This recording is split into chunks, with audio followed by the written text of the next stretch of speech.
Okay, it's hot, it's humid, and we're back at it here. Okay guys, you're back here at Simple Acre Homestead. For those of you that follow us regularly, welcome back. If you haven't been here before, glad to have you. So I'm back in these mini barns. I think you guys caught a glimpse of where I was during my vacation. I've been back to work, so now I've just been doing it in the evenings and weekends. So, where did we leave off? I believe we were putting a OSB in the rabbit and quail barn. So since then, we've moved over here to the goat barn, and we've been doing the same thing. So my hope today is to get enough OSB up, because as I go, I've been doing the wiring. We have an outlet receptacle here, one on that back wall for the fan that's hidden behind that sheet of OSB right now. What else have I done? Vents. Oh, yeah, Cindy was just pointing. The door to Narnia. So, this isn't finished yet. This is just give me a rough idea of where this door is going to go. But this, the plan with this door, it was one that I had found on the side of the road. I think I had mentioned in the previous video. I cut it down halfway, took the window off, cut it down in half. So this is just going to be an in and out for the goats when we put the fenced area underneath the one lean over here. It's insulated, which is perfect. I still have to go around the outside, cut the outside siding off, and actually fit this in properly with some seal and things like that. But so in the meantime, I've just kind of got it sitting there out of the way. Up behind sitting here on the wall, you see I put a couple of vents in, some intake vents.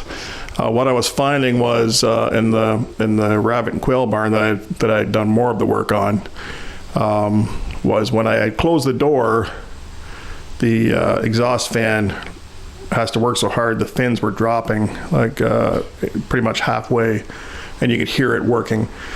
So since I've sealed these up so well, I need to put some intakes in. As silly as that sounds, but at least I can still, wintertime comes, I can still slap some rock wool insulation inside those vent holes and seal it up if it gets super cold. But anyway, so that's what I'm doing right now. The only things I have left to wire are these two ceiling lights. Okay, so I'm going to get those hooked up, and then I'm going to wire this whole circuit into the box, and then we'll be good to go. So now I'll have some lights out here. So what we're finding now, as the days are getting shorter, my work time is getting smaller because it gets dark faster in here. There's only the one window, and of course the door when it's open. But if you look over at this other barn, guys, let's take a walk, make things hard for Cindy. So we've gotten further along over here. But what I find is it is dark. The camera's probably adjusted when you first come in here, but I'm debating now about whether to splash a bit of white paint on these walls, just something to reflect the light before I start moving stuff in here. I've only got a couple little pieces left. That top corner, little tiny piece over here in this corner of the OSB to do, and then for the most part, the inside is done, except for, I know we've been talking about putting a loft up, and the more Cindy and I bounce the idea around, now we're starting to think we might just put one long shelf up, something that we can actually come up on this side with a ladder and reach everything. Because our only concern about putting a loft in is we don't want to tuck things in to the point where we can't access it, or it's forgotten, or it just becomes a junk pile. We want to keep it tidy. So even if we come out a couple feet from the wall this way, kind of just take it as far as the exhaust fan, and then we can store items up there, such as our chicken feeders and any extra items we have, or anything we need for the rabbits and quail. So anyway, that's what I'm working on today. I'm not sure how far I'm going to get today. I've got a late start. We had to do some running around this morning. So my intention, like I said, is to get that hydro done on the other side, because once that's done, I've got hydro completed in both barns, which gives me the ability to work later in the day. So anyway, I'm going to give Cindy back this microphone. Do you want to show the pig thing? Oh, the pig thing. Guys, if you watched our last video, it was just a short, more along the homesteading line, the short video about the pig feeder. And I had to modify it. Let me show you, because the KuneKunes, what we discovered, have, like me, a large head. So it didn't fit in the feeder very well. So let's just take a peek at that, just so that we give everybody the follow-up they might have been wondering about on those feeders. All right, so here's those 2 feeders I picked up. What we were finding is the coons, they got such big heads on them and a short snout, unlike a regular pig, that they were having trouble getting their face between this space right here. So I pulled this one apart and kept the funnel part off.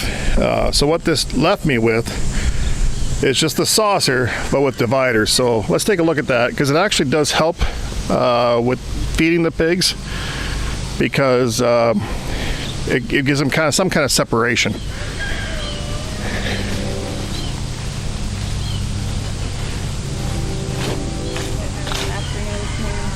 Yeah, they're having their siesta. Still a little damp in here.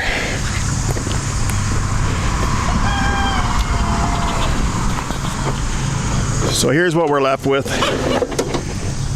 That way when they put their heads in to eat, they're not going to bother each other, because they got that little, it's not a divider, but it just stops them from spinning and shoving on each other. So what I'm going to end up doing though is fastening this, running a rope or a chain between these 2 trees, just so that they can't shove this thing outside of their paddock. Hi, Cookie. Yeah, there's nothing in there right now. You already ate. You already ate.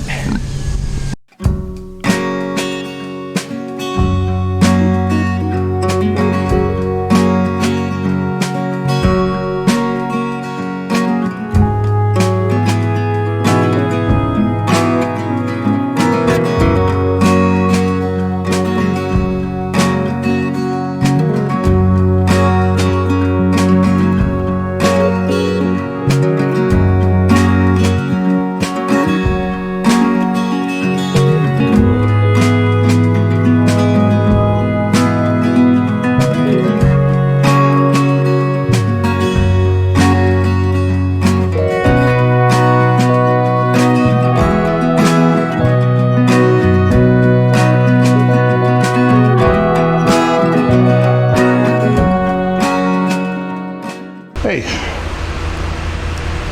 checking up on me, huh? Mm-hmm. How's it going? It's going. Look, guys, light, fan. So the one thing I did get done today is the hydro. Hydro is now complete in both the mini barns. Everything's wired, so we have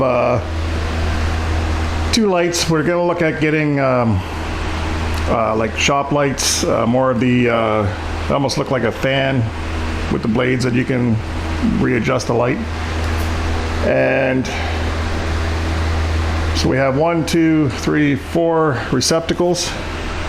We have the outside lights, the motion lights. So everything's wired up and ready to go.